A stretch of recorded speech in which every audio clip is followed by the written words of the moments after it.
మరి ఈ రోజున ఈ యొక్క పత్రికా సమావేశం యొక్క ముఖ్య ఉద్దేశం ఏదైతే మన ఆంధ్ర రాష్ట్రంలో మన ముఖ్యమంత్రిగా ఉన్నటువంటి నారా చంద్రబాబు నాయుడు గారు రాజధాని అమరావతి పేరు మీద తీర్మానం చేస్తామని చెప్పి మన అసెంబ్లీ ఏర్పాటు చేసిన విషయం మీ అందరికీ తెలిసిందే. ముఖ్యంగా ఈ తీర్మానం ఈ రకంగా చేయడానికి వైఎస్ఆర్ కాంగ్రెస్ పార్టీ వ్యతిరేకం కాదు, కానీ ఎందుకోసం ఈ రకమైనటువంటి కార్యక్రమం నారా చంద్రబాబు నాయుడు గారు చేస్తున్నారు, దాని వెనక ఉన్న ఉద్దేశాన్ని మాత్రం వెలికి తీయాల్సినటువంటి బాధ్యత వైఎస్ఆర్ కాంగ్రెస్ పార్టీ పైన ఉంది.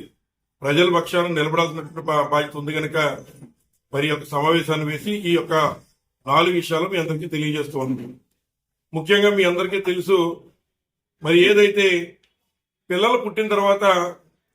మళ్ళీ పెళ్లి చూపులు ఏర్పాటు చేసిన చందంగా మరి మొన్న ఏదైతే టెండర్లు పిలవడంలో కూడా కేవలం తన బెనామీ సంస్థలను పిలుచుకుని వారికి మాత్రమే టెండర్లు వచ్చే విధంగా మరి అక్కడ ఉన్నటువంటి మునిగిపోయేటటువంటి చోట రాజధాని కడుతూ మళ్ళీ మునిగిపోయేటువంటి ఆ చోట మళ్ళీ ఆ నీటిని మళ్లించడం కోసం 100 కోట్లు ఖర్చు పెడుతూ మరి అక్కడ ఉన్నటువంటి ఏదైతే అక్కడ ఉన్నటువంటి రిజర్వాయర్లు అవసరం లేనటువంటి రిజర్వాయర్లు మళ్ళీ కట్టి ఇవాళ చెరువులో రాజధాని కడతారనే విధంగా నారా చంద్రబాబు నాయుడు గారి యొక్క తీరు ఉందని ఈ సందర్భంగా మనం చేస్తూ ఉన్న 2000 ఇవాళ ఎవరో టెండర్లు కూడా వేయలేదంటే చంద్రబాబు నాయుడు గారు నువ్వు ముఖ్యమంత్రి గారు రాజీనామా చేసి ఇంట్లో కూర్చోవాలని చెప్పి ఈ సందర్భంగా మీకు మనం చేస్తూ ఉన్నా. అలాగే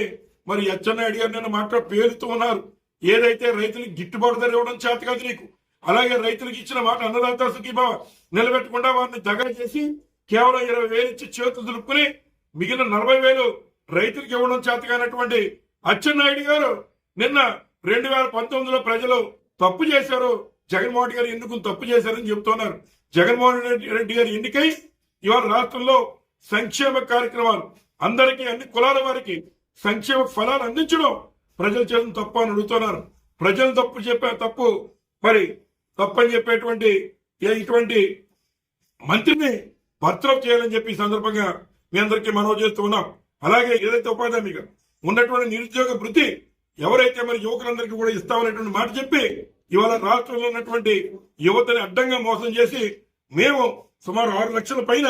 ఉద్యోగాలు ఇచ్చేసామని చెప్పి మరి లోకేష్ గారు ఇంకా మిగిలిన వారంతా చెప్పుకుంటూ ఉన్నాం. ముఖ్యంగా ఉన్నటువంటి యువతనంతా ఘోరంగా మోసం చేయడమే